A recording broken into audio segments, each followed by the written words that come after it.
نذرانہ مرید سے لینا اور اس کو قبول کر لینا یہ ہمارے مشائخ کے ہاں مروج ہے، لیکن یہ بات ذہن میں رکھیے کہ نذرانے کا جو تصور ہے مشائخ کے ہاں اس کی بھی ایک حکمت ہے۔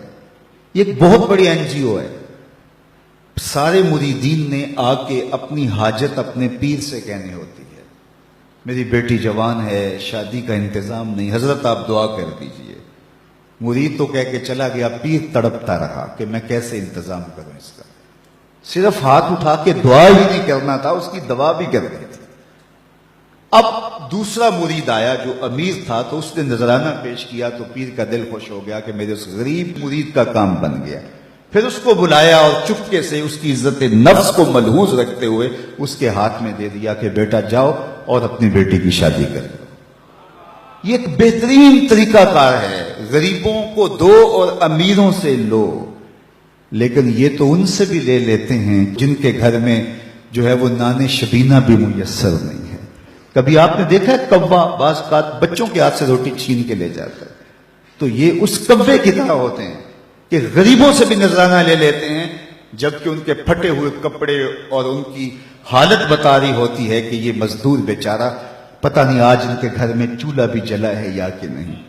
علامہ اقبال کا معروف واقعہ ہے کہ وہ بیٹھے تھے میکلوڈ روڈ والے مکان میں، تو ایک صاحب آئے ان کے پاس جو بہت بڑے پیر تھے اس زمانے کے، تو ان کا ایک مرید لاہور کے دوسرے کونے میں رہتا تھا، تو اسے پتہ چلا کہ میرے پیر صاحب علامہ اقبال علیہ رحمہ کے مہمان بنے ہیں، تو وہ ملنے کے شوق میں آیا اور اس نے کہا کہ حضرت بیٹی جوان ہے اور جن کے ہاں رشتہ طے کیا ہے وہ شادی کا کہہ رہے ہیں، اور میں پہلے 100 روپے کا مقروض، اس زمانے میں 100 روپیہ بھی بڑا ہوتا تھا، اور مزید شادی بھی کرنی ہے، کوئی دعا کیجئے، اور اپنا دکھڑا سنایا۔ پیر صاحب نے ہاتھ اٹھائے، دعا کی اور اس کو کہا بیٹا آپ کو اجازت ہے۔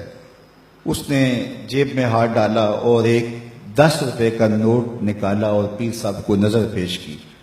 انہوں نے چپکے سے لے کے جیب میں ڈال دیا۔ اقبال کی بے ساختہ ہنسی نکل گئی۔ خیر مرید صاحب سامنے تھے تو پیر صاحب نے اس وقت تو کوئی بات نہ کی۔ جب مرید صاحب تشریف لے گئے تو اقبال سے پوچھنے لگے پیر صاحب آپ کیوں ہنسے تھے؟ کہا حضرت میں آپ کی دعا کی قبولیت پہ ہنسا تھا۔ تو آپ کو کیسے پتہ چل گیا میری دعا قبول ہو گئی؟ کہا حضرت جب آپ نے دعا نہیں کی تھی وہ 100 روپے کا مقروض تھا، جب آپ نے دعا کر دی 110 کا مقروض ہو گیا۔ اب اس کو تو دینا چاہیے تھا لیکن آپ نے اس سے بھی لے لیا۔ تو اس پر اقبال نے کہا تھا ہم کو تو میسر نہیں مٹی کا دیا بھی، ہم کو تو میسر نہیں مٹی کا دیا بھی، گھر پیر کا بجلی کے چراغوں سے ہے روشن۔ کم بیش دلہ جو کہہ سکتے تھے رخصت ہوئے، رہ گئے قبروں پہ مجاور اور گھور کن۔ میراث میں آئی ہے مسند ارشاد ان کو، زاغوں کے تصرف میں عقابوں کا نشیمن۔ نذرانہ نہیں سود ہے پیران حرم کا، نذرانہ نہیں سود ہے پیران حرم کا، ہر خرقہ سالوس کے اندر ہے مہاجن۔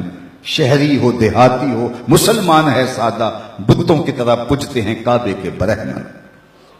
تو اس کی تو مدد کرنی چاہیے تھی۔ وہ دکھڑا سنانے آیا ہے، بیٹی گھر کی دہلیز پہ بیٹھی ہے، یہ تو اس سے پوچھو جس کی بیٹیاں جوان ہیں اور ان کو رخصت کرنے کے لیے باپ مجبور ہے، کس طرح اس کی راتوں کی نیند اڑ جاتی ہے اور کس طرح دن کا قرار لٹ جاتا ہے، لیکن اس سے بھی 10 روپے وصول کر لیتے ہیں۔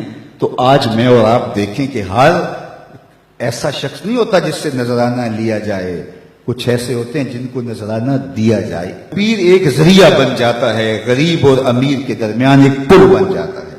تو نذرانے کا تصور تو ہے طریقت کے اندر، لیکن اس کا یہ مطلب نہیں ہے کہ نذرانے سے پیر کے کتے بھی عیش کریں اور غریب مرید جو ہیں وہ نان شبینہ کو ترسیں، اور پیر ان نذرانوں سے بٹیرے لڑائے اور شادیاں کرے، اور مرید جو ہے وہ بیچارہ نان شبینہ کے لیے ترس ترس کے زندگی گزارے اور بلک بلک کے موت کی آغوش میں اتر جائے۔ اس لیے نذرانے کے تصور کا انکار نہیں، لیکن اس کا مصرف کیا ہونا چاہیے یہ پیر کی ذمہ داریاں ہیں۔